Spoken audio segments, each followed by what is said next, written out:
Hey, what's going on? It's Mitchell, your voice coach for all things rock and other things such as that. Today, I'm bringing you something a little bit different. This is a warm-up video. I want to talk a lot about warming up, how it differs from practicing, why you should do it, and why you should care about it in maybe a different way than you're used to caring about it. A lot of people I work with are in bands that play live shows, and a lot of them tour for months on end. That's a lot of singing, and a lot of things can go wrong when you're on the road. So if you're somebody that wants to be in a band and wants to tour, or just wants to learn how to sing rock music, metal, punk, emo, anything like that, here is some information on why warming up is helpful and why you should learn to warm up with a more intentional mindset as opposed to a passive mindset. It's not uncommon for gigging musicians to come into a session, tell me a little bit about their warm-up. Some of them will just throw on a YouTube video or sing a couple easy songs. And hey, this is actually a really great way to start. It's much better than nothing, but my goal is to give you the best warm-up that you can possibly have. So before I dive in, I want to go over two things. The first thing is that I'm going to go over the warm-ups themselves, and I'm going to talk about the patterns that you can use, but I'm not going to play them in their entirety so that you can just follow along and zone out. It's not the worst thing in the world, but it's my job to help teach you something. And I think that if you run the exercises yourself, you'll actually get a lot more out of it. You don't actually have to play an instrument. There are a bunch of free apps out there that have little mini keyboards on them with the names of the pitches on them. And once you can figure out one of the patterns, all you have to do is move up by half steps. Up and down, up and down, up and down, up and down. So I'm not going to be going through the exercises in their entirety on purpose because I want you to do the work. I want you to take the time to explore your voice in a different way. And the other reason that I'm not going to do this is because I want you to be able to create a better relationship with your personal range. A lot of these videos just start on an arbitrary note, they end on a different note, and some of them are targeted towards voice types like bass, tenor, soprano, alto, things like that. But that being said, those voice types are not catered to you personally. You could be a younger person and your range is going to be smaller than somebody whose voice is fully grown. You could be someone that is categorized as a baritone but have a extended lower end or an extended upper end. So I really like for you to decide what works best for you. And these are also things you can work with a teacher. Now, another thing that I'm going to talk about is that this is a great warm-up. It's not necessarily the whole workout for your session. If you're working with a teacher or you've ever taken voice lessons, you may know that there's a little bit more to warming up. Oftentimes we have specific things in our voice that aren't working super efficiently. This could be something like any kind of tension or any kind of habit that we have with an onset or the way we sing high notes.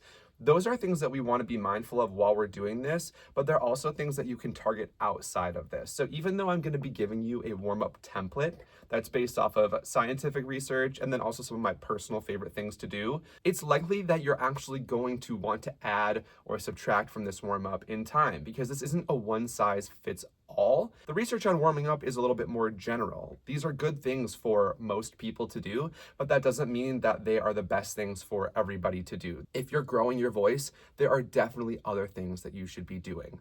Now, if you're somebody that absolutely hates singing on patterns, that's okay. You can actually do this with songs in certain contexts. Easy songs or songs that aren't super challenging, that's totally fine. That being said, give it a try. I don't think the patterns are that weird. I think it can be easy to try to sing too well when you warm up. So remember, you don't have to sound pretty. These are just exercises we're doing to help get your body ready to sing. A good chunk of this warm-up is inspired by Dr. Ingo Tietze's 5 warm-ups that singers should do before they sing. He's a pretty big name in the voice science world, and I really like a lot of these warm-ups. I use a lot of them personally. I'm gonna edit a couple things just to make the video a little less cluttered. And then I also am going to add a couple of things because this is designed for rock singers or people who sing in an amplified environment. And so what we need for that is gonna be a little bit different than anybody who sings in other genres. So it's gonna be a little bit more specialized. The first thing that we're going to do is called an SOVT. There are different kinds of SOVT exercises, and what that does is creates a better net pressure in your voice. So when we sing, energy goes up this way, passes through our voice, and comes out into the world. When we close off some of the exit, so if we go, we're partially occluding the exit. So the sound bounces off and goes back into the vocal tract, and now we have sounds going both ways. And these are going to cancel each other out or subtract a little bit of that net upwards pressure. This is going to give your voice a chance to wake up. It's going to ease you into singing. It's going to be a lot less jarring to sing this way. So it's a great way to warm up, warm down, or if your voice is tired during the day, you can also do one of these exercises, and it's kind of like a little bit of a reset button for you. I'm going to do two today. One of the most popular ones is singing with a straw, and I'm going to show you how to do this. You don't have to be singing yet. You could just vocalize with this, or you could sing. So you want to find a straw, not too big. This is about the size of like a McDonald's straw. You could even go as small as a stirring straw. You don't want to go too much bigger than this. You want the straw 1 inch to 1.5 inches into your mouth, and then you want to make a humming sound. Now, there's a couple different ways you can do this. I think you'll feel the effect of this in the most strong way if you do this with a yawnier sound. So we're in.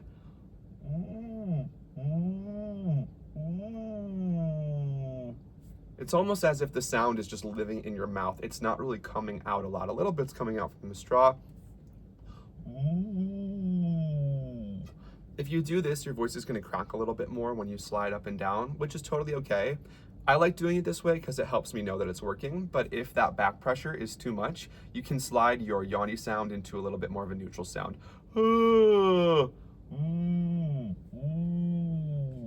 Now you can also do some slides, which is part of Dr. Tite's warm-up. We're going to get to that in a sec. Or you can just do a nice comfortable major second or third. And we're just going to move really slowly here.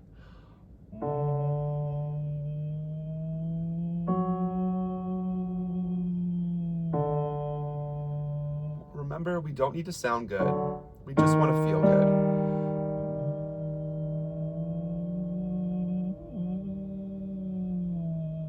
If your voice starts to crack a little bit, that's okay. I'm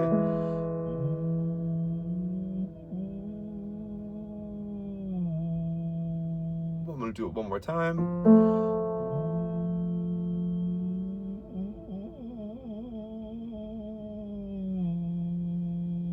You don't need to do this at a loud volume. You don't need to give a ton of power. And also, I would say start in the lower-ish part of your voice, and you don't need to go very high. Just do this for a couple minutes. Like, I have a medium-low voice, so I started on D3. And usually I take this up to like G3 and then back down. Maybe go back and forth between those two notes a couple times. So I'd be moving up by half steps in this case. If running your own exercises is hard, just to try to copy the pattern that I did and then see if you can do it without playing the whole exercise. So if you're someone that can't play a major third, just start on a note, ooh, and bring it up from there, ooh, ooh, and so on. Now, the other SOVT that we can do is a lip trill, and more, I'm really liking doing this with people that I work with because not only does it give you a chance to get your voice to relax and ease into singing, it also helps calibrate your airflow. So any exercise that can do two things without having to think about doing too many things is going to be really beneficial. We're getting more bang for our buck, but we're not losing out on the energy that it takes to concentrate. So what we want to do is make this sound.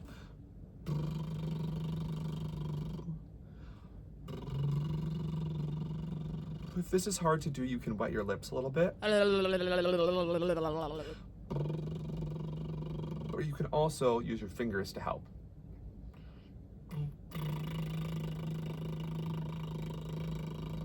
If this is inconsistent, it either means that the coordination is just new for you or your airflow is not moving as efficiently as it could. And so I like this exercise because we can still have that back pressure, but we're also making sure we're coordinating our breath. So try your same pattern.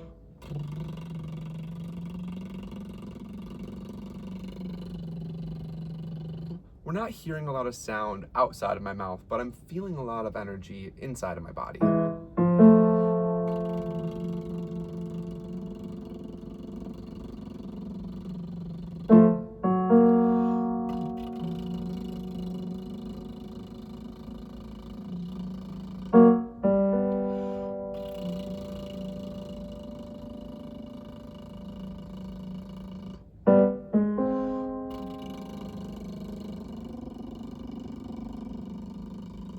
Now, I don't feel as much back pressure as I did with the straw exercise, so if you're someone that really loves that back pressure, you can try that. There are a lot of other SOVTs that you can do. You can do this puffing up your cheeks one called blowfish. Ooh.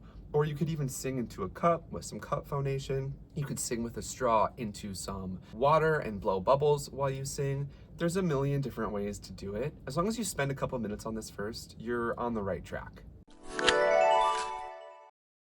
Next up on Dr. Tite's list is some glides, specifically 2-octave glides going from low to high, high to low. The abstract of this says to start high and go down, but we're actually going to do something before this because this is specifically designed for people who sing rock, and a lot of people who sing rock also sing with distortion. A lot of people who sing rock like to sing very high. They do a lot of belty stuff, and so we want to make sure that your voice is operating lightly, not just in the highs, but also in the mids.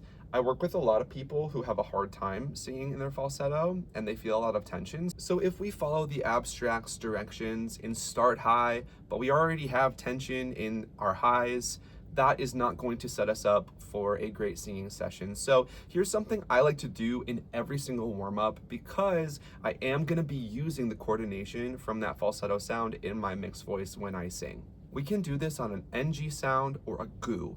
NG is going to be really helpful if you have a very breathy falsetto or light head voice, and the GU is going to be nice if you feel your larynx shooting up all the time. The G, if you put your hand there, G, you can feel it kind of drop things down. So GU or NG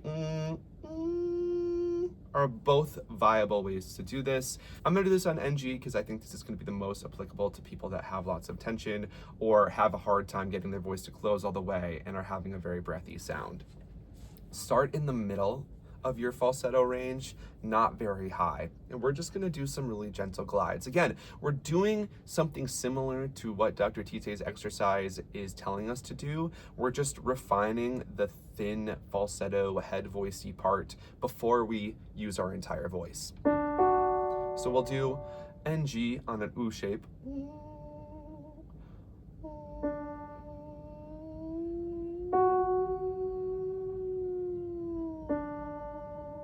And if you're someone that has tension, we're gonna go up until you feel the tension. Once you feel the tension, go back down.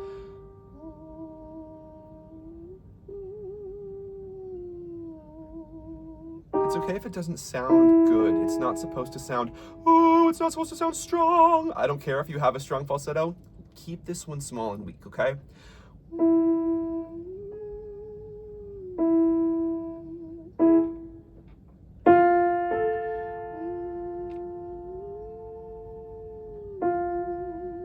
Move up and down in your mids for a minute or two. Once you feel like this is moving okay, we're gonna add a lower fifth on. So we have 1, 3, lower 5, and we're gonna take that light sound and stretch it down.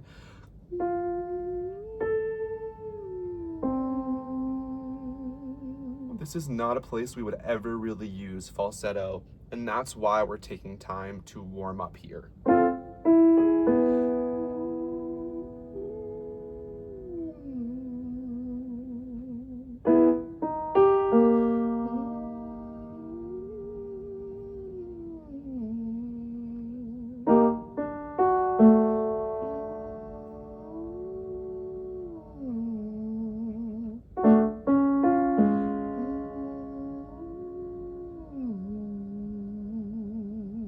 How low we're getting, wow.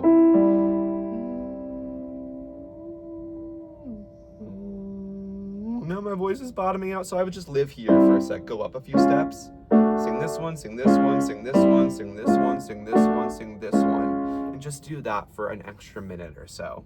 Great. Now we can move on with Dr. Tite's exercise. We can do this on an E or an U, or both if you want.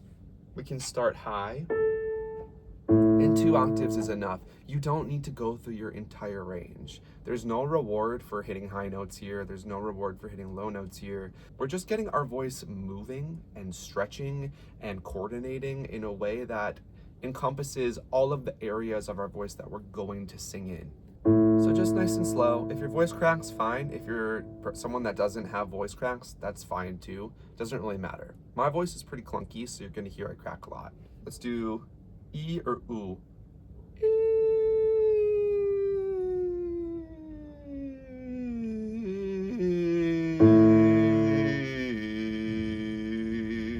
And we can change the pitch, start on a C.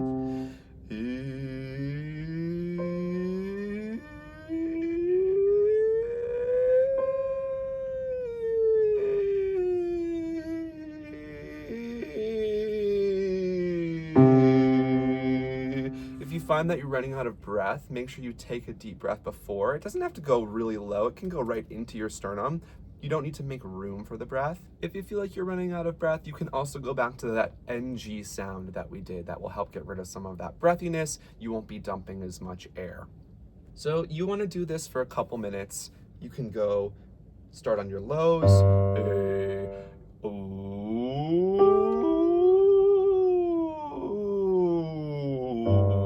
And you can also explore some of the upper end of your falsetto as well. That's too high.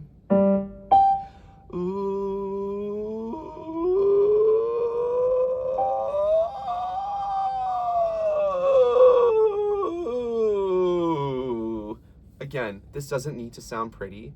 Try not to sing too loud. This doesn't really need to be any louder than your speaking voice. If it gets a little bit louder, that's okay. Next, we want to do some sort of tongue coordination. Now, this is where it can get a little bit tricky because some people have more tongue tension than others, so a little bit of tongue movement or agility may not be enough for everybody. There are exercises that are meant to stretch your tongue and manually release it. You could pull your tongue out. You can also stretch your tongue by pulling your tongue out all the way and going to one side. You'll feel a stretch in the opposite direction. So I'm going to the right, and I feel a stretch in the back left. You can sing while you have your tongue out like this. Now, one thing that I like to do is the same thing, but inside our mouth, because when we hum, we have an SOVT exercise happening. So now we have two things happening at once. Our tongue stretched all the way to the right. And we have that back pressure sound.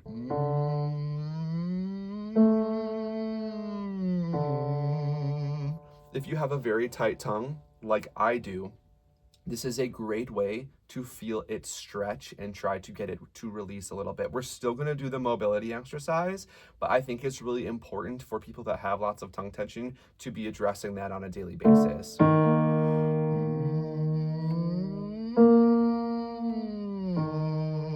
I can really feel that in the back today.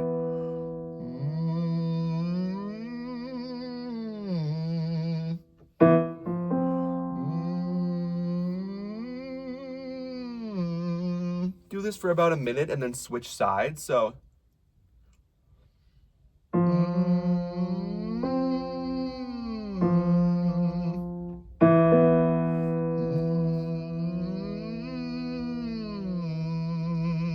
until you feel like your tongue is stretched and is a little bit more malleable. Now you'll notice that I'm not really singing very high in any of these exercises. You can go to your mids, you can go a little bit higher if you want to, but the name of the game here is comfort and efficiency, so there's really no need to be pushing right now. The tongue exercise that's recommended is a tongue roll, which sounds to me like rolling your R's. I might be wrong here. You might just be meaning like moving your tongue. I actually I can't roll my R's, which is really funny because I went to classical school, but I can't roll my R's. So if he means that, you can do that. But I think in general, you just want to be doing any exercise that's going to have your tongue moving consistently. I'm going to combine this with one of his other exercises. He has another exercise that is to do arpeggios on a staccato or like a popcorn sound. So something like bup, bup, bup, bup, bup, bup, bup. We're gonna do a tongue mobility exercise with this because we're gonna kill two birds with one stone. Again, your warm-up doesn't need to be like a million minutes every day. You have other things to do with your life. I know this is a deep dive, but I want to make things easier for you where I can. So I learned this exercise from one of my old teachers, Kelly Calpin, shout out. And then I also think I learned some of this in Jeannie Levetre's somatic voice work. I'm trying to name drop as many different things as I can, just because I think there's a lot of really cool resources out there. There's a lot of cool classes. There's a lot of cool schools of thought around singing. And all of them have inspired me in a different way. So the word is glockada, glockada, glockada.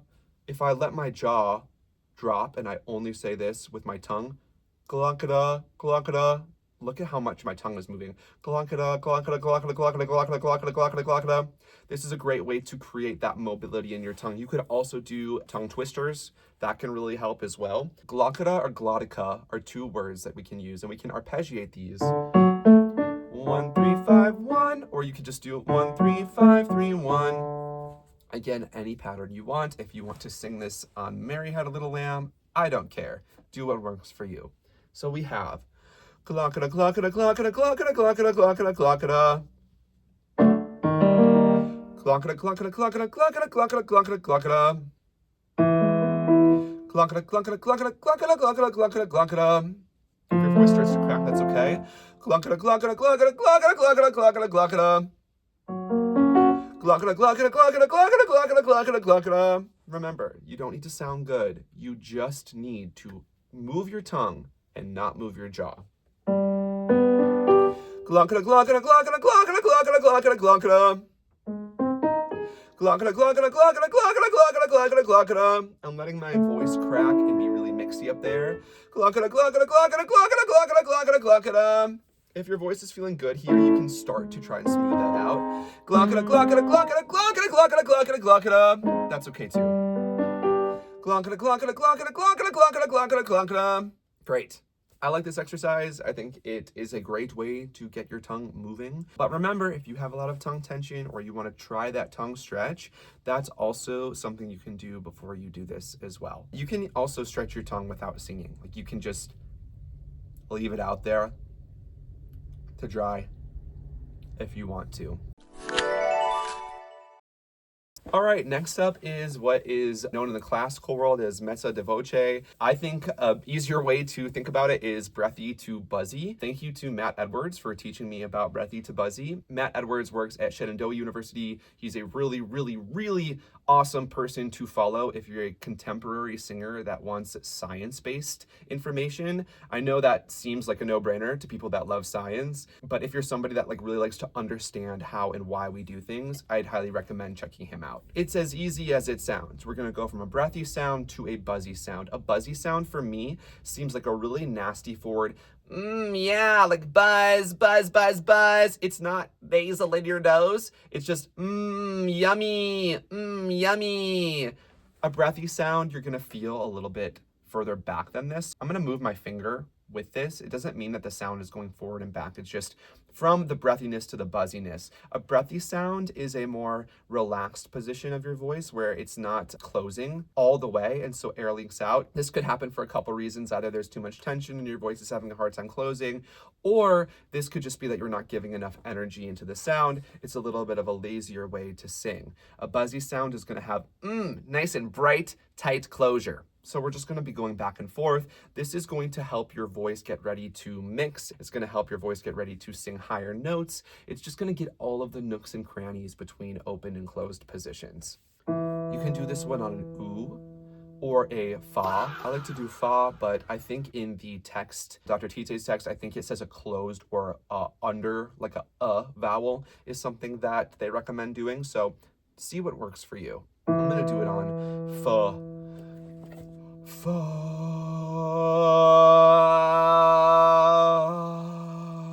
Now I moved my mouth. I'm going to see if I can do this without moving anything. We only want to change the function in the voice. Fa.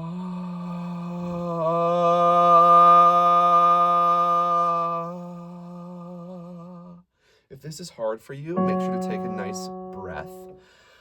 Fa.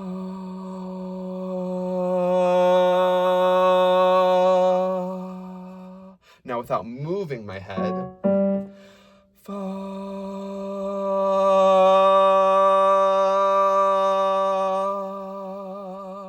This will get easier if you do it on a daily basis for a couple of weeks. You want to do this one for a couple minutes. The higher you go, the harder this gets. So I would say start in a comfortable medium low position. Don't go too much higher than a medium. Maybe like an octave, 12 different reps, starting here, going up by half steps, and then all the way down.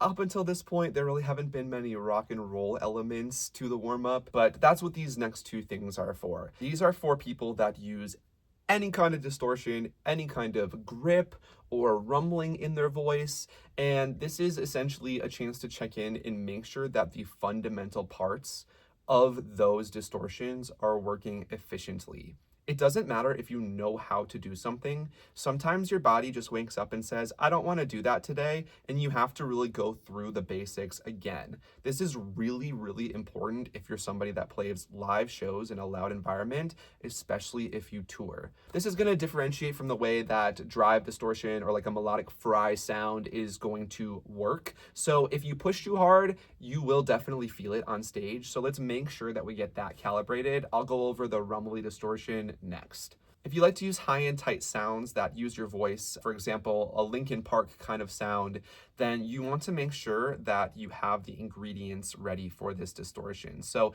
what I like to do is any kind of scale or any kind of song that has a little bit of grip. We're not going to use any distortion yet. So if we have whoa, whoa, whoa, whoa, whoa, whoa, whoa, I want to sing this with a little bit of that tightness. If you know that posture, you know that it feels like there's a little bit of grip. We don't want that much, we just want a little bit. Whoa, whoa, whoa, whoa, whoa, whoa, whoa, whoa. We're gonna go higher up until the break. Whoa, whoa, whoa, whoa, whoa, whoa, whoa. We wanna make sure the voice is working efficiently here. Whoa, whoa, whoa, whoa, whoa, whoa, whoa, without any excess tension. Whoa, whoa, whoa, whoa, whoa, whoa, whoa. And then you can come back down. Now, if you're somebody that doesn't know how to do distortion yet, this is not the video for you. I talk about this in all my other videos. I have a course on it. I talk about it in my shorts on Instagram and TikTok. I'm not gonna go into it because it's just gonna make things too long for today. So if you're interested in that, feel free to explore my content. There's a lot of amazing content by other artists on this platform as well. Once you have that down, you can add a little bit more grip. Whoa, whoa, whoa, whoa, whoa, whoa, whoa. Make sure that's feeling nice before you continue. Whoa, whoa, whoa, whoa, whoa, whoa, whoa. Feels good. It does feel like there's grip there, but it feels good. Now we're gonna add our pulse sound on. And what I'm looking for, I'm trying to make sure that my rumbling distortion doesn't engage. We all have different instruments, but my body loves to make this sound when I do any distortion. So I'm making sure that that's not activating, because if I lean on that instead of the fry coordination, I'm just gonna burn out. Again, we're just checking in to make sure things are working the way we want them before we go full throttle into a performance.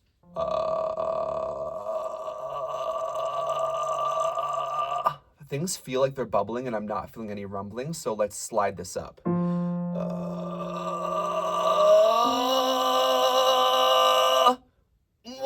whoa, whoa, whoa, whoa, whoa, whoa.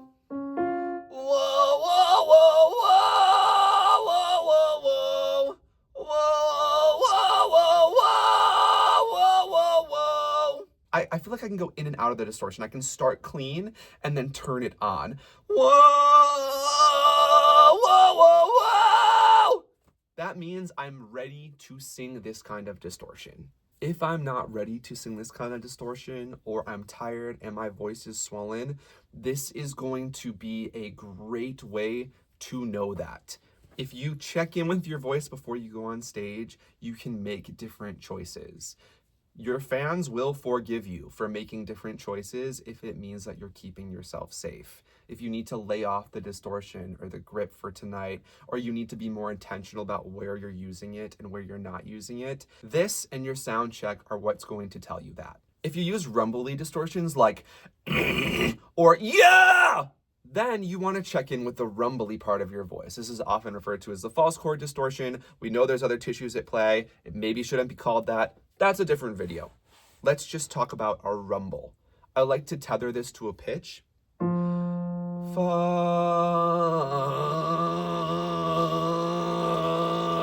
I'm not screaming or anything yet. I'm just holding this distortion, making sure it's consistent and making sure it's not pushed. If I want to go, from the get-go, I want to make sure I'm spending time singing this gently because we know the coordination is what gives us the scream and the distortion, not pushing.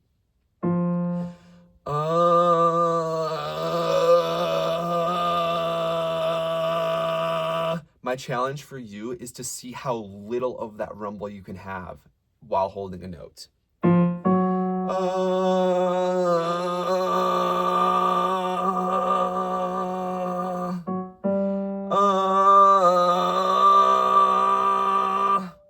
And so on. Do this for a couple minutes. If you're somebody that can do Kargara, this is also a great way to do this warm-up.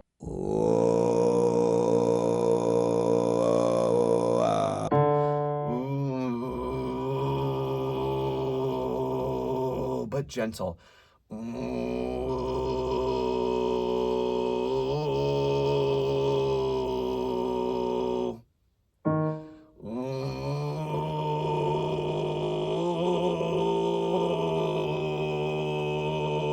If you don't know how to do this, I also talk about this in other videos. Now, lastly, going from a clean sound into the distortion itself. I'm gonna drop out. I'm not really actually gonna sing this low note. Whoa, whoa. If that feels easy, then slide back up. Whoa, whoa,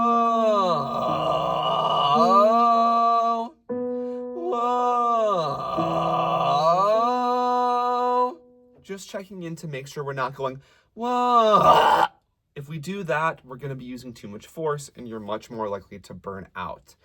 I love these fundamental exercises because they help remind you what is actually making the distortion.